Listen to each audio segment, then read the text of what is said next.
That is the new generation Kia Sorento. And what we're going to do in this review of the entire... Sorry. Come on. Sorry. Come here. Come on. Come out of here. Come on. Come on. Come on. Out you come. It's only a camera. Come on. Come on. Come on. Yes. Come on. Come on. Good. Come on. Yes, this is really happening. The top of the range new generation Kia Sorento can actually get itself in and out of tight parking spots. It's just one of the cool features I'm going to be showing you in this review of the entire Kia Sorento range. All right, you can turn off now. Good, Sorento. So how we're going to do this is I'm going to break this review down into 8 sections. We're going to start with design, we're going to go into price and features, we're going to look at practicality, we're going to look at safety, we're going to look at what it costs to run, the ownership, the warranty, then we're going to look at fuel economy and the engine specs, and then finally what it's like to drive. Now, those are the time codes just there. If you want to jump ahead, dig in, take what you want. I won't be offended. I will be offended, but don't worry about me. And same if you're watching on YouTube. Down there are the chapter markers. Dig in, find out what you want, go for it. If you want to read the full review, go to carsguide.com.au and hey, give us a like and subscribe. It's free. You ready? Let's do this. Design. What does it look like? With a range review like this, I normally start with the prices, but can we just stare at this SUV for a bit?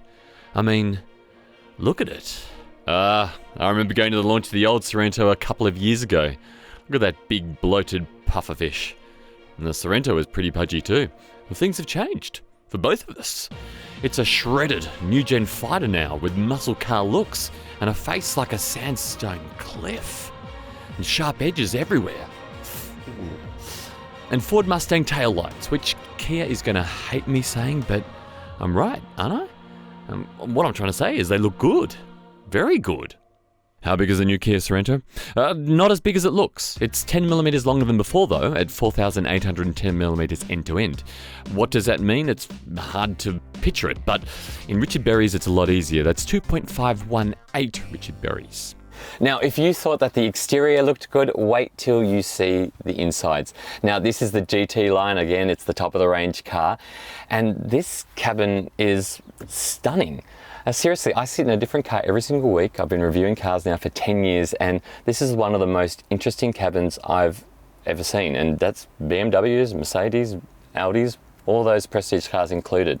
I love this cheese grater effect on the dashboard and also on the door trims. These quilted leather seats are comfortable, but they look amazing too. What I really think takes the cake though is the media display.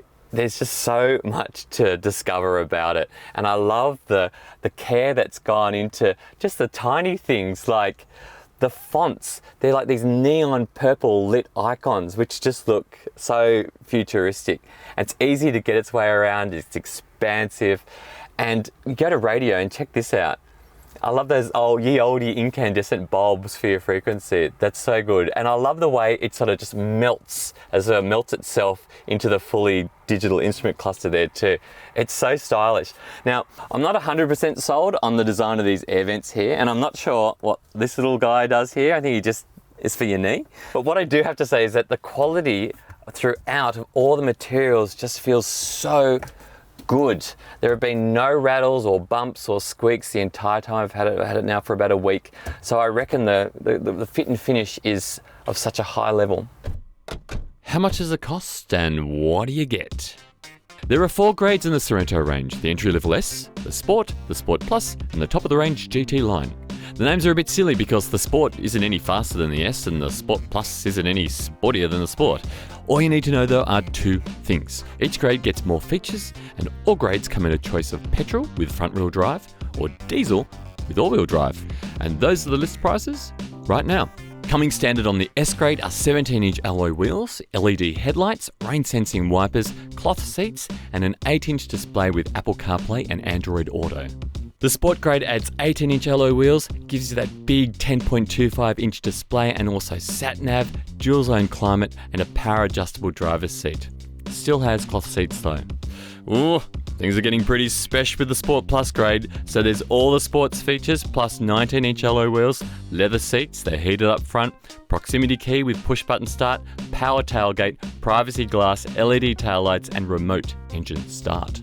And at the top of the Sorento tree is the GT line, which we have right here, and that gives you 20-inch alloy wheels, quilted Napa leather seats, 12.3-inch digital instrument cluster, mood lighting, 12-speaker Bose sound system, head-up display, wireless phone charger, and a panoramic sunroof. The top of the range GT line also comes with that park by itself in tight spaces thing I showed you right at the start of this video, and I'm going to demonstrate it now because it's so awesome. So it's designed for car spaces that are too narrow for everybody to open their doors and get out of. So imagine you've arrived at your shopping centre car park, you're loaded up with your family, the space you're trying to get into is just so narrow that you're not going to be able to get out of the car once you're in.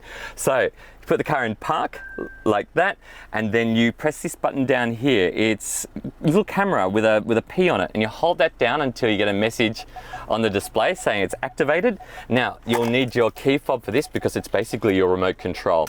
You jump out of the car, that's the parking space that you wanted to go into, and then using your key fob you use the forward and reverse button to park the car. And what it does, it'll straighten the wheel, and then it will use its sensors to find its way safely into the car space. It's creepily cool. I love it. You can see there it's turning. Now you've got to keep within a couple of meters just so it doesn't lose contact with the key fob. And there we go.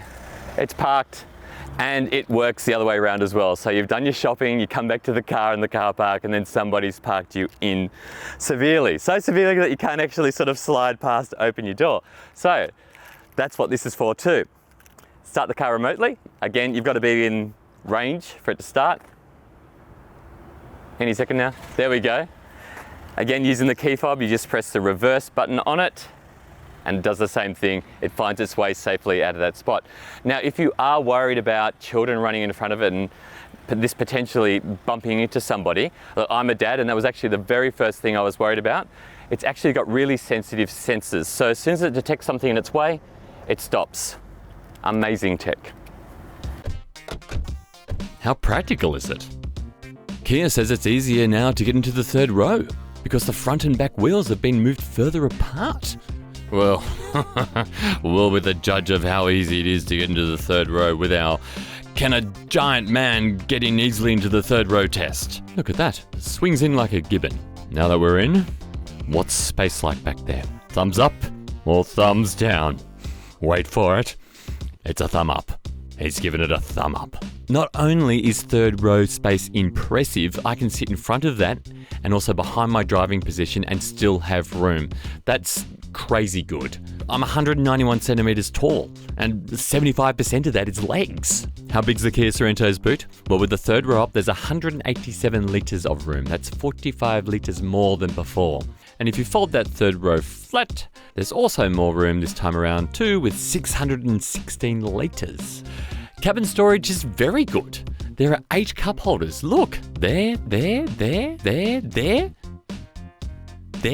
plus 4 bottle holders up front and back. You can have 12 drinks on the go and it only fits 7 people. Then there are the charging points. The GT line here and the Sport Plus have USB ports in the third and second row. OMG, it's in the actual seat. And all grades have 3 USBs up front and 2 12-volt outlets. The GT line also has wireless charging. And there's directional air vents in all 3 rows. Nobody in the Sorento is going thirsty or airless or chargeless. What's safety techs on board? Now, the new generation Kia Sorento hasn't been crash tested yet. It's too new, but it will be. And I would be completely shocked if it doesn't get, the maximum 5-star ANCAP rating.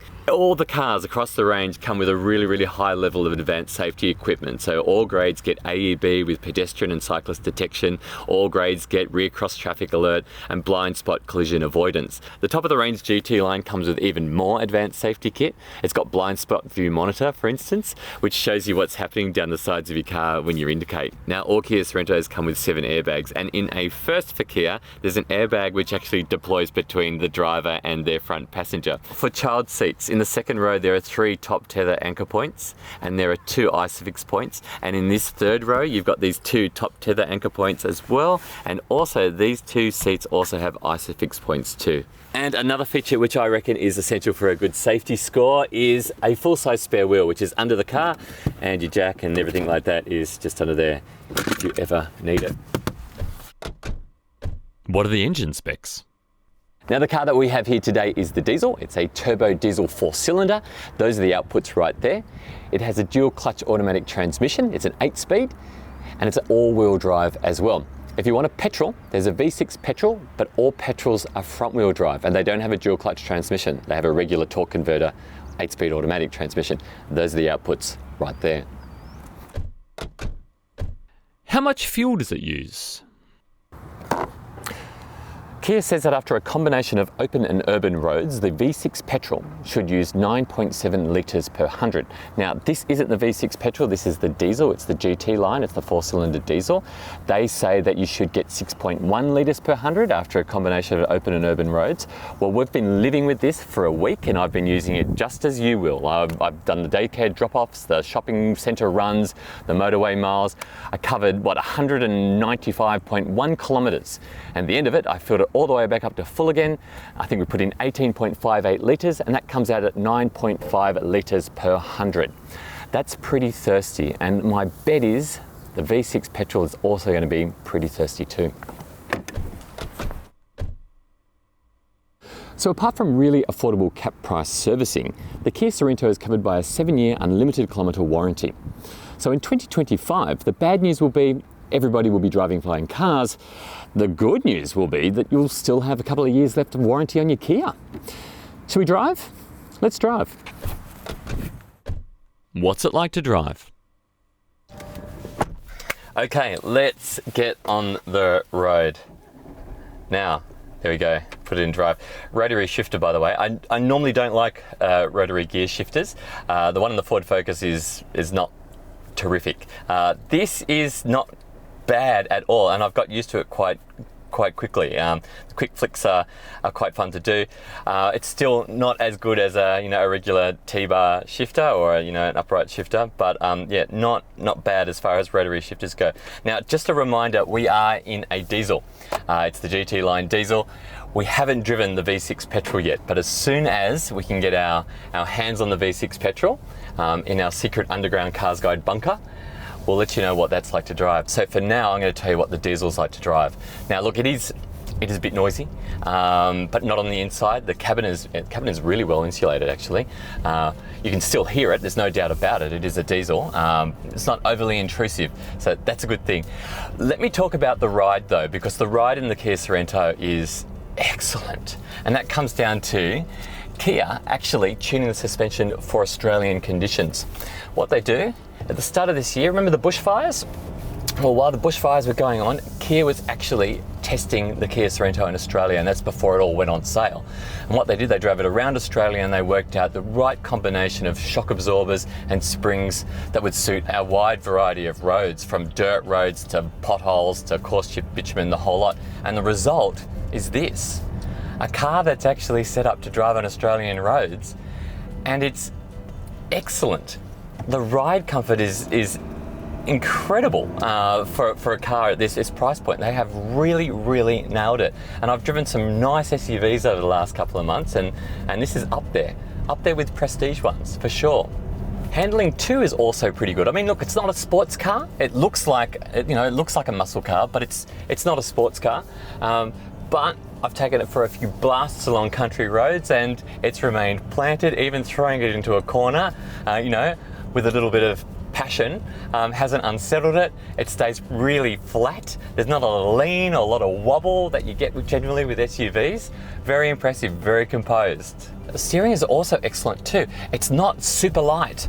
You know what I mean? It's not pinky finger light. And you can change it with your settings down here. You've got a comfort, an eco, a sport, and a smart setting. And it gets heavier in sport. But interesting comfort, it's actually just perfectly weighted. I really like that. And it's accurate too. I was on the highway last night putting some motorway miles on it, and some SUVs tend to sort of like wander and you're constantly correcting them. And I never had to do that once in the new Sorento. It's just pinpoint straight, keeps exactly where you want to go.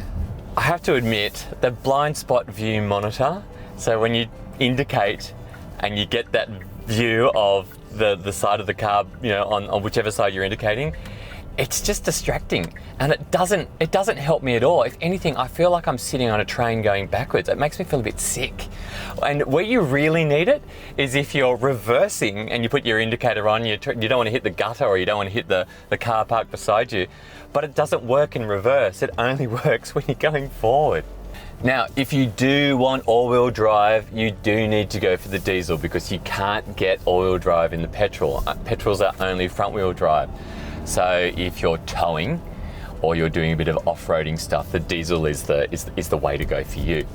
Now that engine, although it's a diesel and it's a little bit noisy, the pedal feel and the control that you have with the accelerator is fantastic. You've got all your torque coming in down low. So you only need to dab the accelerator and it sort of shoves itself forward. And it's surprisingly smooth for a diesel, which is great for around town where you just want things to be as easy as possible. And now the verdict. Now this is the verdict for the overall range for the new Kia Sorento. So, breaking it down, for price and features, I'm giving it a 9. It's very good value.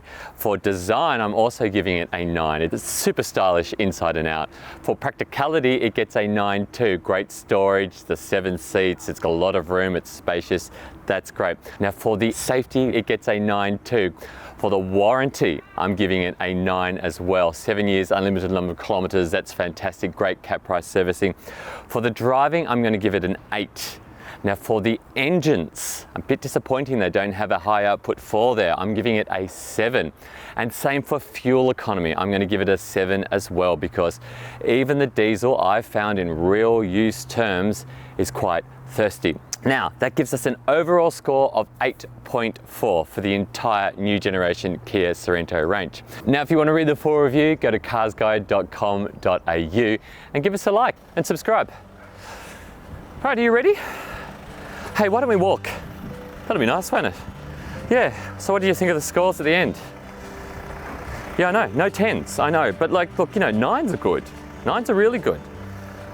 A 7, I know, 7 for engines, I know, and a 7 for fuel use. You are thirsty. Oh, look, it's all right.